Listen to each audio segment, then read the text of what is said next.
नमस्कार, मिशन ज्ञान से मैं आशुतोष राजस्थान सरकार और वेदांता के CSR इनिशिएटिव ई कक्षा में आपका स्वागत करता हूं।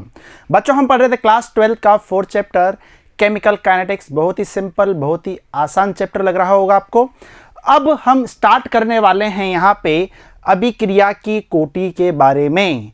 तो अभिक्रिया की कोटि क्या होती है, यानी कि ऑर्डर ऑफ रिएक्शन क्या होता है। यहाँ से आपके जो बड़े बड़े क्वेश्चंस हैं, बड़े बड़े मार्क्स के जो क्वेश्चंस हैं वो बनना स्टार्ट हो जाएंगे। यानी कि प्रथम कोटि की अभिक्रिया, द्वितीय कोटि की अभिक्रिया, जीरो कोटि की अभिक्रिया, इनके अंतराल सूत्र, इनकी अर्ध आयु और इनके जो यहाँ पे समाकलित वेग समीकरण हैं, वहां से बड़े बड़े क्वेश्चंस आपके बनते हैं। ठीक है, सिर्फ आपकी मैथ्स जो है थोड़ी सी अच्छी होनी चाहिए। चलो जी, स्टार्ट करते हैं। अभिक्रिया की कोटि क्या है। पहले भी मैं आपको बता चुका हूं कि सर कोटि के बारे में आपने जिक्र तो किया था, लेकिन कोटि यहां पे बताया नहीं था। तो कोटि के बारे में जानिएगा। प्रयोग द्वारा निर्धारित, दो परिभाषाएं बालकों, दो परिभाषाएं हैं। प्रयोग द्वारा निर्धारित वेग व्यंजक, वेग व्यंजक कौन सा होता है, तो आप बोलेंगे गुरुदेव जो हम वहां पे LMA से निकालते थे। LMA क्या होता है, फटाफट से बताओ भाई। LMA क्या होता है? LMA बोले तो लॉ ऑफ मास एक्शन, द्रव्य अनुपाती क्रिया का नियम। ठीक है जी। तो प्रयोग द्वारा निर्धारित वेग व्यंजक में अभिकारकों की सांद्रता, किसकी भाई? अभिकारकों की। अब यहां पे आपको पता होना चाहिए कि सर अभिकारक होता है या फिर क्रियाकारक बोल लो, और उससे क्या बनता है, क्रियाफल या फिर उत्पाद। ठीक है, बात एक ही है। या तो क्रियाफल बोल दीजिए या फिर उत्पाद बोल दीजिए, बात एक ही है। यानी कि बात करें तो प्रयोग द्वारा निर्धारित वेग व्यंजक में अभिकारकों की सांद्रता के घातांकों का योग। यानी कि सर जो हम यहाँ पे वेग व्यंजक में जो सांद्रताएं लिखते थे उनके घातांक n1 n2 याद आ रहा होगा, वहां पे n1 और n2 का योग ही क्या कहलाएगा, अभिक्रिया की कोटि कहलाएगा। क्या क्लियर है इतनी बात? ठीक है। अच्छा, दूसरे तरीके से देखना चाहें तो अभिक्रिया में भाग लेने वाले अभिकारकों के अणुओं, परमाणुओं या फिर मूलकों की संख्या। ठीक है, मूलक आपने पढ़े होंगे, कार्बनिक रसायन 11th क्लास में पढ़ी हुई है। समावयवता आप देखेंगे क्लास 12th में ही है, त्रिविमीय समावयवता। तो उनमें देखिएगा अभिकारकों में अणुओं की संख्या, परमाणुओं की संख्या या फिर मूलों की वह संख्या जिससे अभिक्रिया का वेग निर्धारित होता है। यानी कि बात कही जाए यहाँ पे तो 1 नंबर का क्वेश्चन बन सकता है कि अभिक्रिया की कोटि का काम क्या है, अभिक्रिया की कोटि काम क्या आती है, अभिक्रिया की कोटि बनाई क्यों है, ये चैप्टर हम पढ़ क्यों रहे हैं, क्योंकि अभिक्रिया की कोटि यहाँ पे ये काम आ रही है कि इससे अभिक्रिया का वेग निर्धारित हो रहा है। अब डायरेक्टली तो इससे नहीं हो रहा है, लेकिन हो किससे रहा है, अणु, परमाणु और मूलकों की संख्या। ठीक है, या तो अणु हो सकते हैं, मोलिक्यूल हो सकते हैं, एटम्स हो सकते हैं या फिर मूलक हो सकते हैं।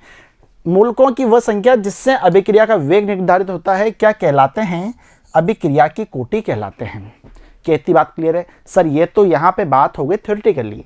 अब इसको मैथमेटिकली देखना चाहूँ, गणितीय रूप से देखना चाहूँ तो किस प्रकार से देखूंगा। तो देखिएगा, मान लीजिए कोई अभिक्रिया आपके सामने दी हुई है। ठीक है, अच्छा यहाँ पे दो, यहाँ पे आपको दिए हुए हैं A और B। ठीक है, अच्छा A में अपन ने मोलों की संख्या कितनी ले रखी है, तो आप बोलेंगे सर N1 ली हुई है, और यहाँ पे B में मोलों की संख्या कितनी है भाई, N2 है। अब LMA में हम क्या देखते हैं, ये किससे लिखा मैंने, LMA से लिखा। LMA में हम क्या देखते हैं कि वेग जो होता है वो सीधा समानुपाती होता है क्या, A की सांद्रता के ऊपर क्या लगाएंगे, मोलों की संख्या जितनी ली गई है, और B की सांद्रता के ऊपर क्या लगाएंगे, जो हमने यहाँ पे B की सांद्रता, B के मोल लिए हुए हैं। अब आपको पता है, 1000 बार पढ़ चुके हैं, जब भी समानुपाती का चिन्ह हटेगा तो क्या आएगा, तो आप बोलेंगे कि एक कांस्टेंट आएगा। ठीक है जी। अब इस चीज को थोड़ा सा अलग कर लो। अब यहाँ पे ये चीज थोड़ी सी अलग। अब आप बोलेंगे सर अलग अलग कैसे हो गया। यदि हम अभिक्रिया में देखते हैं तो हमें तो ये देखने को मिलता है, लेकिन प्रायोगिक आधार पे यदि हम वेग निकालते हैं, यानी कि प्रैक्टिकली तरीके से, वो थोड़ा सा अलग यहाँ पे आता है। यानी कि यहाँ पे अल्फा मान लीजिए, ठीक है, और ये गामा मान लीजिए। अब इसी पे आधारित छोटे छोटे क्वेश्चंस पूरा कॉन्सेप्ट क्लियर करने के लिए देखिएगा, उपरोक्त अभिक्रिया में अभिकारक के संदर्भ में कोटि क्या होगी। उपरोक्त अभिक्रिया में अभिकारक के संदर्भ में, अभिकारक ए लिख लो बेटा यहाँ पे, अभिकारक ए के संदर्भ में कोटि क्या होगी, तो आप देख पाएंगे कि सर प्रायोगिक मानों से आधार में ए है, इसकी कोटि क्या है सर, जो इसकी घात रहेगी। अभिकारक ए की कोटि क्या होगी, जो यहां पे इसकी घात है। और सर यदि मुझसे पूछ लिया कि बी की कोटि क्या होगी, तो भाई क्या आ जाएगा, गामा आंसर आ जाएगा। ठीक है, चलो जी, अब बात यह आती है कि सर संपूर्ण अभिक्रिया की कोटि कैसे निकालेंगे, तो वापस से परिभाषा पे जाइएगा। घातांकों का योग संपूर्ण अभिक्रिया की कोटि कहलाता है। अभिकारकों की सांद्रता के, ध्यान से देखो यार, बहुत ही इजी है, बहुत ही ज्यादा इजी है, EASY इजी। ठीक है, CONFIRM कंफर्म क्वेश्चन आता है। अभिकारकों की सांद्रता के घातांकों का योग अभिक्रिया की कोटि कहलाता है। यानी कि यहां पे क्या हो जाएगा, अल्फा प्लस गामा, यानी कि अल्फा प्लस गामा संपूर्ण अभिक्रिया की कोटि। अब बात शायद यहां पे क्लियर हो गई होगी। ठीक है भाई, क्लियर है इतनी बात, बढ़े आगे। चलो जी, एक प्रश्न कर लिया जाए तो काफी अच्छा समझ में आ जाएगा। एक रिएक्शन दी हुई है कि दो अभिकारक दिए हुए हैं भाई, दो अभिकारक दिए हुए हैं ए और बी, उनसे क्या मिलके बन रहा है, उत्पाद बन रहा है। प्रायोगिक मान दिए जा रहे हैं, इसकी सहायता से दर और अभिक्रिया की कोटि मुझे निकालनी है। यानी कि एक तो मुझे यहां पे अभिक्रिया की दर निकालनी है, वेग निकालना है, और एक अभिक्रिया की कोटि निकालनी है। दर तो अभी तक हम निकालते आए थे, अब कोटि भी इसकी निकाल लेते हैं। और जो ये यहाँ पे आंकड़े आपको दिए हुए हैं, जो डेटा यहाँ पे दिया हुआ है, वो आपको क्वेश्चन में गिवन है। देखिएगा डेटा किस प्रकार से है। पहला प्रयोग हमने किया, वहां पे ए की हम बात करें तो वैल्यू कितनी, 1। अच्छा बी, अच्छा ये ऐसे हैं, ए की सांद्रता बी की सांद्रता, इतना तो समझ में आ रहा होगा ना। ठीक है, तो ए की सांद्रता 1 है, बी की सांद्रता 2 मिली। प्रयोग 2 किया हमने तो ये 2 मिला, ये भी 2 मिला। एक क्वेश्चन है, आप कुछ भी बना सकते हैं क्वेश्चन। ठीक है, ये 3 पे, ये 2 हुआ, ये 4 हुआ। और जो यहाँ पे दर है वो किस में आती है आपको पता है, mole litre inverse second inverse में आती है। क्यों क्यों क्यों क्यों ऐसा क्यों, क्योंकि आपको पता है कि वेग बराबर क्या होता है, तो बोलेंगे सांद्रता बटा समय। सांद्रता बराबर मोल पर लीटर या फिर मोल लीटर इनवर्स। ठीक है, अच्छा नीचे सेकंड, तो ये सेकंड का इनवर्स, सेकंड ऊपर आते इनवर्स में हो जाएगा। इतनी गणित आती चाहिए। और ये दर कितनी दर की, 4 4 16। अब आपको क्या करना है, सब छोटी सी बात है, यहाँ पे हमें क्या लगाना है, LMA लगाना है। ठीक है, आंकड़े आपके सामने हैं, अभिक्रिया आपके सामने है। किस प्रकार से क्वेश्चन को करेंगे ध्यान से देखिएगा। यदि मैं देख लेता हूँ यहाँ पे कि अभिकारक जो ए है, अभिकारक जो ए है और जो अभिकारक बी है, इनकी कोटि को मैं स्टार्टिंग में क्या मान लेता हूँ, सबसे ईजी है यार, है ना, कि जो भी मान आपको दिया हुआ, ये गणित का सबसे बड़ा सूत्र है। जो भी चीज आपको नहीं दी गई है उसको कुछ भी मान लो, अरे आपकी मन मर्जी पड़े जो मान लो। ठीक है, आपका आंसर सही आएगा यदि आपकी कैलकुलेशन सही है तो आपने क्या किया, अभिकारक ए की कोटि को क्या मान लिया, x मान लिया। सर 1 मान सकते हैं क्या, 2 मान सकते हैं क्या, मान सकते हो, किसने मना किया। लेकिन वहां पे कंपेयर करोगे ना किसी नंबर को, तो वहां पे थोड़ी सी दिक्कत हो जाएगी भाई। ठीक है, 1 मान लिया, 2 मान लिया, तो फिर आपकी यूनिट की वैल्यू निकालनी पड़ेगी। तो सबसे ईजी है x और y। ठीक है, चलो जी, और b की हमने क्या मान ली, यहाँ पे y मान ली। तो सर कोटि यदि ये मान ली तो दर तो हम इस प्रकार से लिखेंगे, क्योंकि वेग बराबर क्या होगा, यहाँ पे वेग सीधा समानुपाती होगा a की पावर x और b की पावर y के। ठीक है, अच्छा यहाँ से कांस्टेंट हटेगा, ये सॉरी समानुपाती का चिन्ह हटेगा, कांस्टेंट आएगा, तो मुझे क्या मिलेगा, a की पावर x b की पावर y। ठीक है, तो ये मैंने यहाँ पे डायरेक्ट लिख दिया है भाई, है ना। अब यहाँ पे ये चीज़ तो मैंने लिख दी, यहाँ पे ये चीज़ तो मैंने लिख दी। अभी क्रिया कौन सी चल रही है, a प्लस बी, इधर कुछ भी, उत्पाद कुछ भी आपका बन रहा है। ठीक है, अब मैं लेता हूं यहाँ पे एक एक प्रैक्टिकल के ऊपर थोड़ी सी नज़र डालूंगा यार। एक एक प्रैक्टिकल तो देखता हूं, तो सबसे पहले प्रैक्टिकल को देखते हैं। पहले प्रैक्टिकल की यदि हम बात करें, कलर चेंज कर लेते हैं अच्छा सा। ठीक है, चलो जी, ये वाला प्रैक्टिकल पे यदि मैं नजर डालता हूं तो प्रैक्टिकल पे देखेंगे कि सर ए की जो सांद्रता है वो कितनी दे रखी है, 1 दे रखी है। बी की सांद्रता 2 दे रखी है, दर बराबर 4 दे रखी है। तो देख लो भाई, अच्छा दर बराबर कितनी, 4, दर बराबर कितनी यहाँ पे 4, तो लिख लेते हैं इसको अलग से। दर बराबर क्या था, दर बराबर के ए के ऊपर एक्स बी के ऊपर वाई। क्या इतनी बात क्लियर है? समझ में आ रहा है? राइटिंग वगैरह सही है? हाँ, बढ़िया होनी चाहिए, है ना। चलो जी, प्रयोग ए में दर 4 दे रखी है, के तो मुझे पता ही नहीं है। ए बराबर कितना दे रखा है? ए बराबर यहाँ पे आपको एक दे रखा है, बी बराबर 2 दे रखा है, तो ये 1 हो गया। इसके ऊपर घात x लगा दो। अच्छा, b बराबर 2 दे रखा है, ये y लगा दो। अब दुनिया जहान में आपको पता है, क्या पता है कि सर 1 की घात में कितनी भी कर दूं हमेशा मुझे क्या मिलने वाला है? 1 ही मिलने वाला है। और 1 को मैं किसी से गुणा करूं, क्या मिलने वाला है? वही संख्या मिलने वाली जिससे मैं गुणा कर रहा हूं। तो ये तो 1 हो गया, ये 4 है ही सही। अच्छा, इधर देखेंगे के, अच्छा 2 की घात कितनी आ गई? यहाँ पे 2 की घात कितनी आ गई? y आ गई, ठीक है। अब इसको मैंने क्या किया यहाँ पे, इसको मैंने क्या किया यहाँ पे, अलग ही नाम दे दूंगा मैं, ठीक है। कैसे होगा ये? 4 इक्वल टू के 2 की पावर y, ठीक है। ये मैंने अलग ही लिख दिया। अब चलते हैं प्रयोग 2 पे। सर अभी मान निकल सकता है क्या? कैसे निकलेगा यार? देखो ना, एक समीकरण है लेकिन यहाँ पे कांस्टेंट मेरे 2 हैं, तो अभी तो मान निकलने से रहा। तो आप देखेंगे प्रयोग 2 में मैं देखता हूँ, तो प्रयोग 2 में 2 और 2 और 4, ठीक है। प्रयोग 2 की मैं बात करता हूँ, तो प्रयोग 2 में ये दूसरा प्रयोग है, ये पहला प्रयोग है। प्रयोग 2 में 2, 2 और 4, अभी क्रिया की दर कितनी है? 4 है। 4 बराबर के 2 की पावर x और 2 की पावर y। क्या इतनी बात क्लियर है? इतनी कहानी क्लियर है? तो ये यहाँ पे आ गया, ठीक है। यदि प्रयोग 2 से हम बात करें तो प्रयोग 2 से कितना आ गया यहाँ पे? अच्छा, ये वाली लाइन शायद 2 बार लिख दी है ना, इसको हटा दो, ये वाली लाइन से हटा दो यार, है ना। प्रयोग 2 से हमने क्या देख लिया? ये वाली जो दोनों लाइन है ना मैंने काटी हुई है, 2 बार लिखाई में आ गई, तो इसको आप हटा दो। यहाँ पे देखेंगे 4 बराबर के 2 की घात x 2 की घात y, क्योंकि a और b की सांद्रता 2 दे रखी है और जो यहाँ पे दर है वो कितनी दे रखी है? 4 दे रखी है। चलो जी, अब बढ़ते हैं आगे। अब प्रयोग 3 कर लेते हैं यार, है ना। प्रयोग 3 में मैं देखता हूँ, प्रयोग 3 में मुझे क्या नजर आता है? तो आप देखेंगे सर 16 2 4। अच्छा, ये 3 1 2 3 मत लिख देना, ये सिर्फ यहाँ पे सीरियल नंबर है, कहाँ ये वाला यहाँ पे प्रयोग किया गया है। 16 2 4, तो देखो भाई 16 2 4। सर ये x और y चेंज होगा क्या? क्यों होगा भाई? जब आपने कोटि स्टार्टिंग में x और y मान ली, तो ये तो चेंज होने का मतलब सवाल ही नहीं है, ठीक है, ये तो वही रहेगा। अब आपके सामने 3 इक्वेशन निकल करके आई है, बढ़िया बढ़िया वाली। कैसे? पहली इक्वेशन देखो, पहली इक्वेशन है 4 इक्वल टू के 4 इक्वल टू के 2 की पावर y। दूसरी इक्वेशन देखो, दूसरी सबसे बेहतरीन इक्वेशन 4 बराबर के और यहाँ पे 2 की पावर x और यही 2 की पावर बराबर y, ठीक है।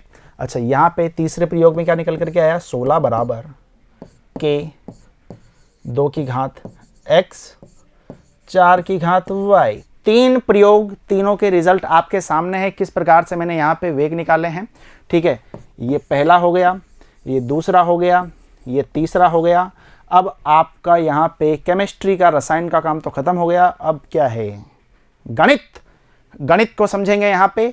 अब आप यहाँ पे एक चीज देख पा रहे होंगे कि सर यदि मैं यहाँ पे इक्वेशन नंबर 1 और 2 को डिवाइड कर देता हूँ, यदि मैं इक्वेशन नंबर 1 और 2 को डिवाइड करता हूँ, 1 को 2 से कर दो, 2 को 1 से कर दो, कोई फर्क नहीं पड़ता, कैलकुलेशन सही है, मान सही निकल करके आएगा, ठीक है। जैसा कि मैंने पहले किया हुआ है कि 2 में मैं क्या कर रहा हूँ? 1 से भाग दे रहा हूँ, यानी कि 2 को ऊपर रखो 1 को नीचे रखो। करके दिखा दूं इसको, ये लो। 2 कौन सी है? तो आप बोलेंगे सर 4 बराबर के 2 की घात x 2 की घात y। इसमें मैं किसका भाग दे रहा हूं? इसमें मैं 1 का भाग दे रहा हूं। 1 क्या है? 4 बराबर, तो 4 तो इसके नीचे आएगा, ठीक है, बराबर के, मतलब जो बराबर के इधर वाला होता है ना, ऐसे देखा करो यार, ना। जैसे कि a बराबर b है और c बराबर d है। यदि मैं 1 और 2 को डिवाइड कर रहा हूं तो इन दोनों को बराबर वाला इसके इधर वाला इसके नीचे डिवाइड होगा, इसके नीचे वाला इसके नीचे डिवाइड होगा, ठीक है। बराबर के इधर वाले अलग डिवाइड होंगे और इसके इधर वाले अलग डिवाइड होंगे। अच्छा, देखेंगे कहाँ तक पहुँच गए? यहाँ तक। तो यहाँ पे 1 से डिवाइड कर रहे थे के 2 की पावर y, के 2 की घात y। अब आप बोलेंगे गुरुदेव आपने ये कैसे कर दिया? क्या जादू है क्या? जादू नहीं है, मेरे को यूँ गणित आती है। क्यों? क्योंकि आपको पता है यदि मैं यहाँ पे 1 और 2 को डिवाइड करूँगा तो k से तो k कट ही जाएगा, ठीक है। 2 की घात y यहाँ भी है, 2 की घात y भी यहाँ भी है, यानी कि k भी हट गया, y भी हट गया, बचा क्या है x, और x भाई मान तो निकाल लेंगे आराम से, ठीक है। तो आप देखेंगे यहाँ पे आपको क्या नजर आ रहा है, तो आप बोलेंगे सर यहाँ पे ये तो खत्म है, ठीक है, k भी उड़ा दो, 4 भी खत्म है, तो ये बराबर कितना आ गया, 1 बराबर 2 की घात x, के 1 बराबर 2 की घात x यहाँ पे आ चुका है। अब आप एक बात यहाँ पे देख करके बताओ, गणित आती है? चलो जी, गणित आती है तो एक बात बताएंगे मुझे, यदि मैं 2 की घात 1 करता हूँ तो मुझे कितना मिलता है, 2 मिलता है।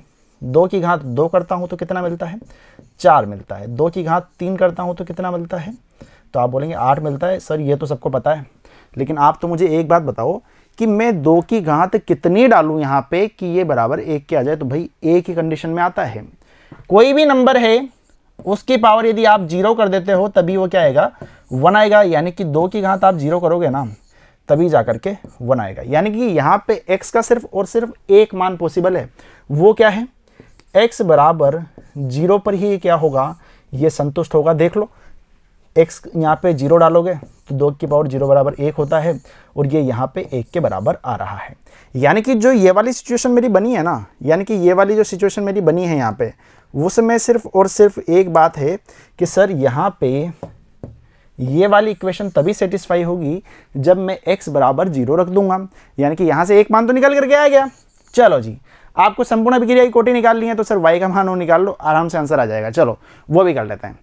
तो x बराबर तो आपका 0 यहाँ से आ गया, ठीक है, ये मैंने करके दिखा दिया, और ये आपको यहाँ पे सीधा का सीधा मिल जाएगा, ठीक है। चलो ये ऐसे कट गया था, ठीक है, ध्यान से देखना। अब यहाँ पे क्या हुआ, ये तो कितना बन गया, 1 बन गया था, ठीक है। इसको देखो उसको देखो, बात एक ही है। अच्छा अब देखो यहाँ पे मुझे क्या निकालना, y निकालना। अब दिमाग थोड़ा सा दौड़ाओ। अब मैं क्या करूँगा, 2 और 3 का सहारा लेता हूँ। क्यों भाई 2 और 3 का ही क्यों, 2 और 3 का इसलिए ले रहा हूँ ना क्योंकि आप देखो यार k से तो k कट ही जाएगा, ठीक है। यहाँ पे क्या है 2 की पावर x, यहाँ पे क्या है 2 की पावर x, तो सर ये भी कट जाएगा, बचेगा क्या, y बचेगा। भाई वही तो निकालना है। तो आगे देखेंगे तो आगे आपको नज़र आएगा, यहीं पे कर लेते हैं। चलो जी, दूसरी इक्वेशन क्या है यहाँ पे, कैसे भी कर लो, 2 में 3 से दे लो, 1 में 2 से दे लो, कुछ भी कर लो, ठीक है। 2 में 3 से, 3 में 2 से कोई फ़र्क नहीं पड़ता है। k 2 की पावर x और 2 की पावर y, अंदर लगा दो बाहर लगा दो। चलो जी, नीचे कितना है यहाँ पे, k 2 की पावर x और यहाँ पे 4 की पावर y। चलो जी, अब देखो इस चीज़ को थोड़ा सा ध्यान से, कैसे k खत्म, ये वाली चीज़ खत्म, ये कितनी बार, 4 बार, यानी कि 1/4 बराबर कितना आ गया यहाँ पे, 2 की पावर y बटा, अच्छा ये कितना है, ये कितना है नीचे 4y है, तो 4y लिख लो, या फिर इसको और अच्छे तरीके से लिखना चाहो तो इसको ऐसे कर दो, 2 की घात 2, ठीक है, 2 की घात 2, बाहर लगा लो उसको, है ना, ज़्यादा अच्छा लगेगा वो, इसको बाहर लगा लो y। अब 2 की घात 2 लिखा है और बाहर y है यहाँ पे, तो आपको क्या लगता है कि सर ये 2 की घात y तो ऊपर है और नीचे कितना है। अब आपको एक चीज़ पता होनी चाहिए, एक और चीज़ है मैथमेटिक्स में, क्या, देखना, यदि मैं बात करता हूँ यहाँ पे कि आपके सामने लिखा हुआ है 2 की घात 2 और ये है, और आपके सामने एक और चीज़ लिखी है 2 की घात 2 की घात 2, क्या दोनों बराबर हैं क्या, बताओ मुझे, बोलो भाई। अब एक चीज़ समझना, जब भी ब्रैकेट लगा हुआ है इस चीज़ का मतलब क्या हुआ कि सर ये अंदर कितना हुआ है, 2 की घात 2 बराबर 4, और 4 की पावर 2 देखी है, यानी कि 4 को मैंने 2 बार गुणा किया हुआ है। उसका जो मतलब रहेगा वो तो यही हो जाएगा ना कि एक काम करो ना गुरुदेव, ये 2 वैसा का वैसा रखो, और ब्रैकेट यदि लगा हुआ है, ध्यान से समझना बात को, ब्रैकेट यदि लगा हुआ है तो घात के ऊपर घात जो रहती है वो क्या हो जाती है, मल्टीप्लाई हो जाती है। 2 को 2 से गुणा कर देंगे, 4 और 2 की घात 4, आपको देखने को क्या मिलता है, 2 2 4 2 4 चौको 16, ये कितना हो गया 16 यहाँ पे आ गया। लेकिन बात यदि इसकी आती है तो यहाँ पे ये गुणा नहीं होता है बालक, यहाँ पे क्या होता है, पहले जब भी ब्रैकेट नहीं होता है ना तो घातें ऊपर से सोल्व की जाती है, यानी कि पहले ये सोल्व होगा, इसका मतलब क्या हो गया, यहाँ पे 2 2 4, अब यहाँ पे ये क्या हो गया, यहाँ पे थोड़ा सा बराबर आ गया। अब ये बराबर क्यों आया पता है, क्योंकि मैंने यहाँ पे जो शब्दों, जो यहाँ पे संख्याओं का चयन है ना, वो यहाँ पे अच्छे तरीके से किया हुआ है। ये संयोगवश यहाँ पे बराबर आ गया। लेकिन यदि इसी की जगह पे मैं कुछ और कर देता, मान लीजिए मैं कुछ और ले लेता हूँ यहाँ पे, तो 2 की घात 3 ले लो, ठीक है। जैसे कि मैंने देखो यहाँ पे 2 की घात 2 लिया और उसकी घात 3 कर दिया, तो इसका तो सीधा सीधा मतलब क्या रहेगा सर, 3 को 2 से गुणा करो, 2 की घात 6 रहता है इसका मतलब तो। अच्छा, अब इसी चीज को यदि मैं ऐसे लिख दूंगा ना, ऐसे, तो इसका मतलब क्या आ जाएगा, तो आप बोलेंगे सर 2 की घात 3 है यहाँ पे, और ये कितना हो जाएगा यहाँ पे, 2 की घात 3 को पहले सोल्व करो तो कितना होता है भाई, 8 होता है, 2 की घात 8, तो ये तो 8 है, ये 6 है, यानी कि ये वाला जो आंसर है ये तो हमारा संयोगवश आ गया, दोनों बराबर। लेकिन यहाँ पे भाई, यहाँ पे तो बराबर नहीं आए ना, यदि कॉन्सेप्ट सही होते तो ये बराबर आ जाते, ठीक है, कॉन्सेप्ट यदि वही वाला रखते तो बराबर आ जाते। लेकिन यहाँ पे एक चीज़ हमें सीखने को मिल गई कि जब भी बात करेंगे हम किसकी, यहाँ पे ब्रैकेट की, तो गुणा करना है, क्योंकि ये 2 का चक्कर है यार यहाँ पे ना, इसलिए ये बराबर आ गया। लेकिन इसी चीज़ को हम ऐसे देखते हैं तो ये तो बराबर नहीं आ रहा है, ठीक है। आई बात समझ में, क्लियर है इतनी बात, मैथ नहीं सिखा रहा हूँ, बस यहाँ पे थोड़ी सी काम आ रही है, वो वाली चीज़ को ध्यान से देखना। अच्छा, यहाँ पे कितना है, ब्रैकेट आ गया, तो 2 को बाहर गुणा करो, कितना आ जाएगा, 2 की घात 2 y, इतनी बात क्लियर होनी चाहिए। अब एक काम करो, यहाँ पे क्या है कि इस इधर भी उल्टा कर लो, इधर भी उल्टा कर लो, या फिर इसको ऐसे लिख सकते हैं क्या अपन, 2 की घात 2y बटा 2 की घात y बराबर कितना, 4 लिख लिया, ठीक है, एक ही बात है। अब आप देखेंगे यहाँ पे, आपको एक नियम पता है क्या, सीख लो, पूरी मैथ्स में ही सिखा दूंगा, ठीक है।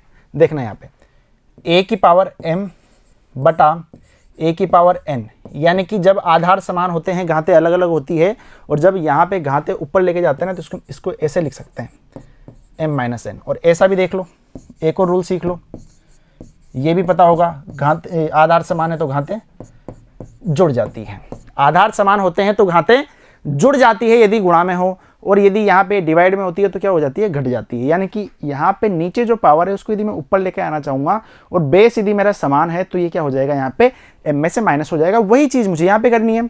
तो आपको पता है कि सर यहाँ पे जो ये बेस है ना, यहाँ पे जो ये बेस है ये 2, ये क्या है, बराबर है। नीचे कितनी घात है, y है, ऊपर कितनी है, 2y है, तो ऊपर कितना हो जाएगा, 2y माइनस y, और ये बराबर कितना, 4। अच्छा, इसको देखो कितना आ जाएगा, 2 की पावर y बराबर 4, यानी कि अंतिम जो आंसर निकला है वो कितना आ गया, 2 की पावर y बराबर 4। अब मैं y का ऐसा कितना मान रखूं कि भाई ये 4 के बराबर आ जाए। तो फिर से देखो, 2 की घात 1 करोगे तो 2 मिलेगा, 2 की घात 2 करोगे तो 4 मिलेगा, 2 की घात 3 करोगे तो 8 मिलेगा। आइला, ये तो सर 2 की घात 2 कर रहे तो 4 आना चाहिए, ये तो आ गया। यानी कि यहाँ पे y का जो मतलब रहेगा, y का जो यहाँ पे हमारा आंसर रहेगा वो कितना आ जाएगा, 2, ठीक है। y की वैल्यू जो रहेगी वो कितनी आ जाएगी, 2 आ जाएगी। यानी कि सर इस इक्वेशन में यदि आप y की वैल्यू 2 रखते हो, तब जाकर के ये कितना आ जाता है, यहाँ पे ये यहाँ पे इसके बराबर आ जाएगा, किसके, 4 के बराबर आ जाएगा, ठीक है। इसमें इतना क्लियर नहीं हो पाएगा, लेकिन जो मैंने यहाँ पे कराया है उसको देख लीजिएगा एक बार, अच्छे से क्लियर हो जाएगा, ठीक है भाई।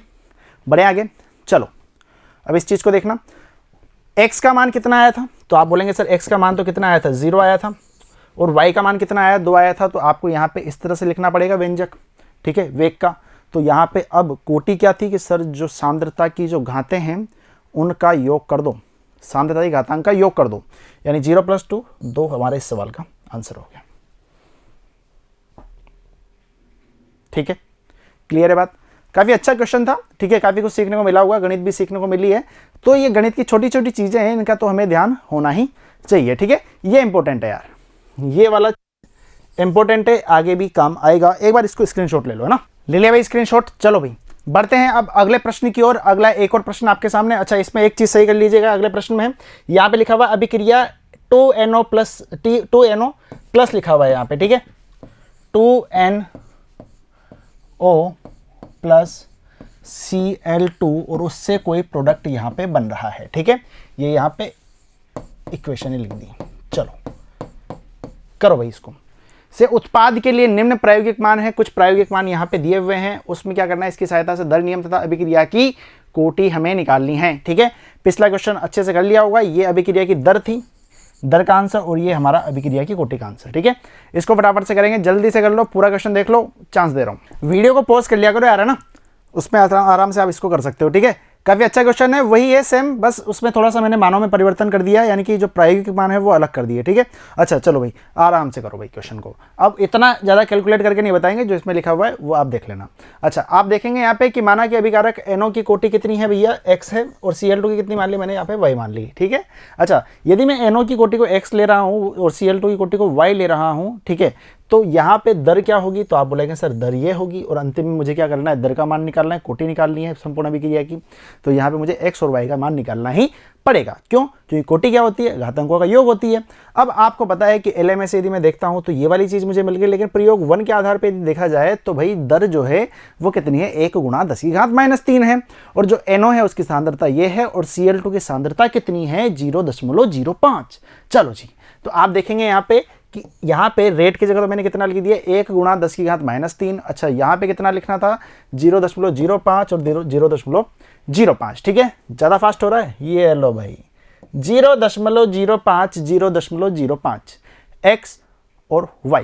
ठीक है, अच्छा प्रयोग 2 के आधार पे देखा जाए तो कितना है सर, इसको चेंज करो पहले तो, दर को चेंज करेंगे, 3 × 10⁻³ अच्छा सर A की सांद्रता 0.05 और 0.15 यहाँ पे दी हुई है। अच्छा ये कितना हो गया, 0.15, और ये कितना हो गया, 0.05, और यहाँ पे जो यहाँ पे अपनी दर है वो क्या हो गई, वापस से 3 गुना यहाँ पे हो गई। क्लियर है इतनी बात, बढ़े आगे, चलो जी। अच्छा 3 प्रयोगों के आधार पे हमने यहाँ पे 3 इक्वेशन इस प्रकार से निकाल ली। अब इन इक्वेशन में मुझे देखना है कि यार किस प्रकार से मैं यहाँ पे बात करूँ, किस प्रकार से यहाँ पे मैथमेटिकल ऑपरेशन लगाऊं कि यहाँ पे कोई 2 कांस्टेंट जो है ना वो हट जाएं। 2 कौन कौन से, K है, X है, K तो हटेगा ही हटेगा, कैसे भी कर लो, है ना, X और Y को हटाने की बात है। तो आप देखो यहाँ पे आपको नज़र आ रहा होगा, यदि मैं 1 और 2 के साथ खेलना चाहूँ, 1 और 2 के साथ में खेलना चाहूँ तो क्या होगा यहाँ पे, तो आपको नज़र आएगा कि सर 1 और 2 के साथ यदि आप खेलते हैं ना तो यहाँ पे आपको क्या मिलता है कि सर 0.05 से 0.05 कटेगा ही कटेगा। ठीक है, यहाँ पे ये वाली जो चीज़ रहेगी ना वो बच जाएगी। ठीक है, यानी कि Y आपका बच चुका है। चलो जी, तो 1 और 2 के साथ खेल लो, तो देखेंगे यहाँ पे मैंने क्या किया है, इस वाली जगह पे 2 में 1 का भाग लगा दिया, यानी कि समीकरण 2 में 1 का भाग लगा दिया। समीकरण 2 में इधर क्या है, 3 × 10⁻³ और इधर क्या है यहाँ पे 1 में 1 × 10⁻³ क्लियर है इतनी बात।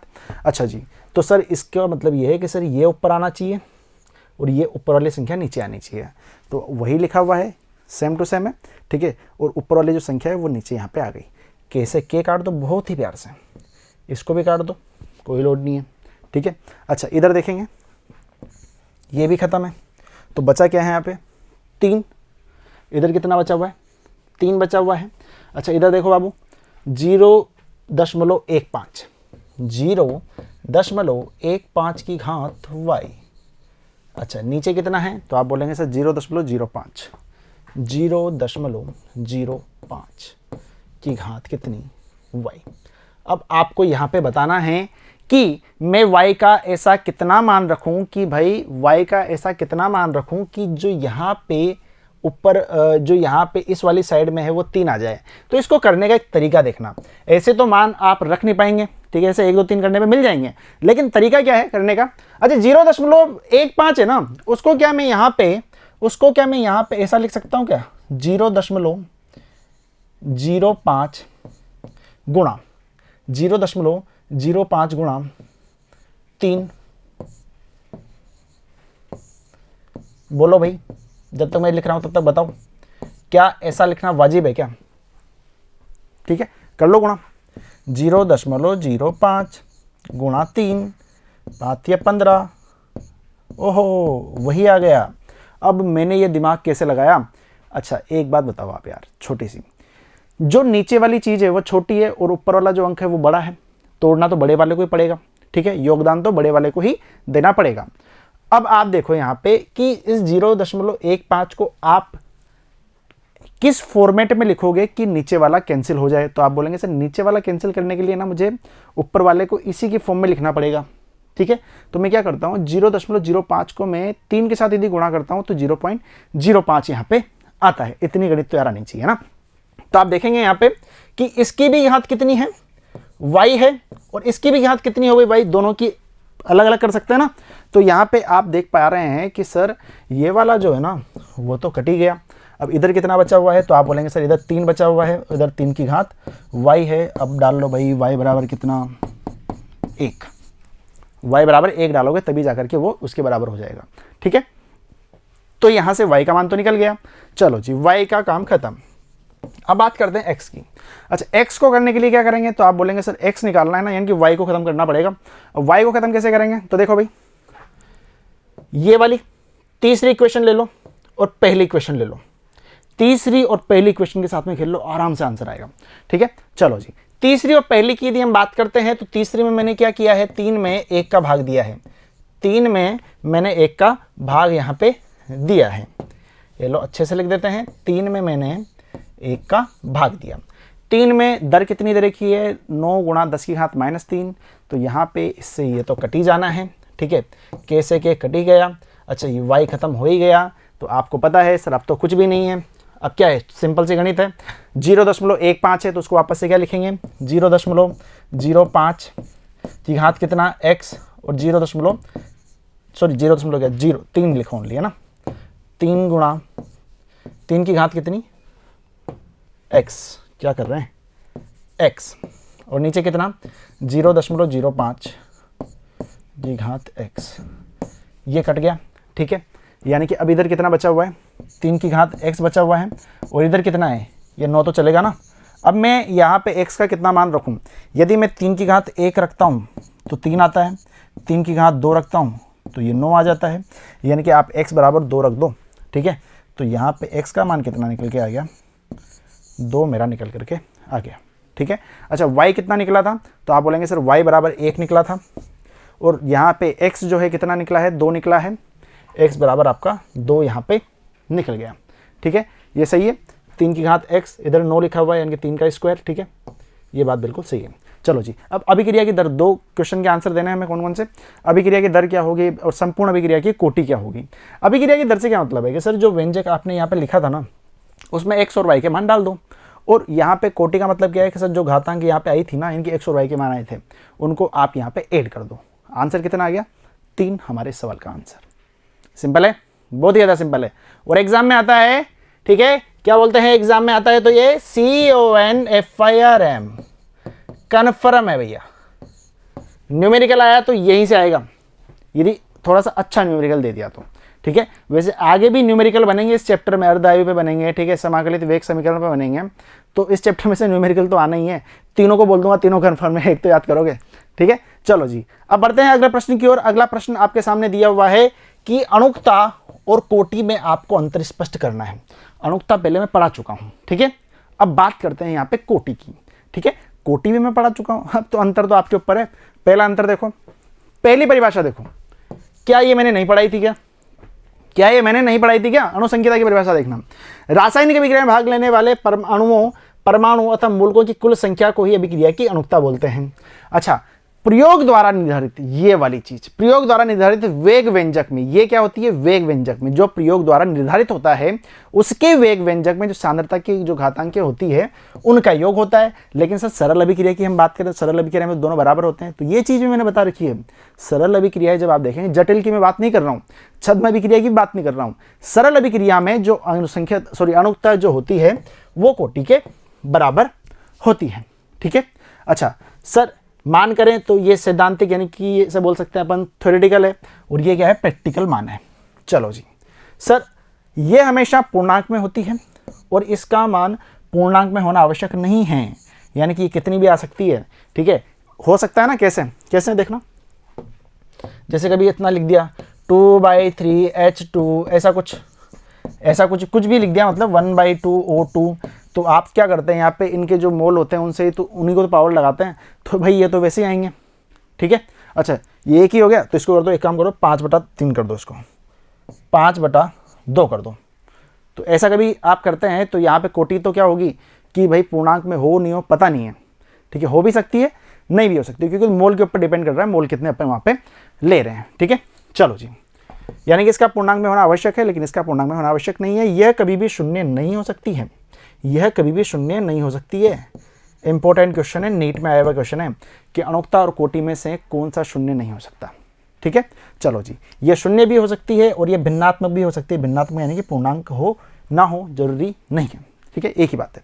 यह अभिक्रियाई क्रियाविधि को निर्धारित नहीं करती, यानी कि जो मैकेनिज्म होता है को निर्धारित नहीं करती, मैकेनिज्म पर ये इफेक्ट नहीं डालेगी, लेकिन जो कोटि रहेगी ना, ये अभिक्रिया की जो क्रियाविधि है उसको निर्धारित यह करेगी। और क्रियाविधि हम पहले देख चुके हैं, बार बार बताने की उसमें आवश्यकता नहीं है। ठीक है, ये मैंने क्वेश्चन यहाँ पे इसलिए करा दिया क्योंकि ये पूछा जाता रहा है सदियों सदियों से, युगों युगों से ये वाला क्वेश्चन आया हुआ है। ठीक है, तो आज की क्लास में हमने क्या पढ़ लिया कि सर आपने ऑर्डर ऑफ रिएक्शन अच्छे तरीके से बता दिया, बिल्कुल, और उसके यहाँ पे क्या किया था, ध्यान से एक बार रिवीजन कर लो, है ना।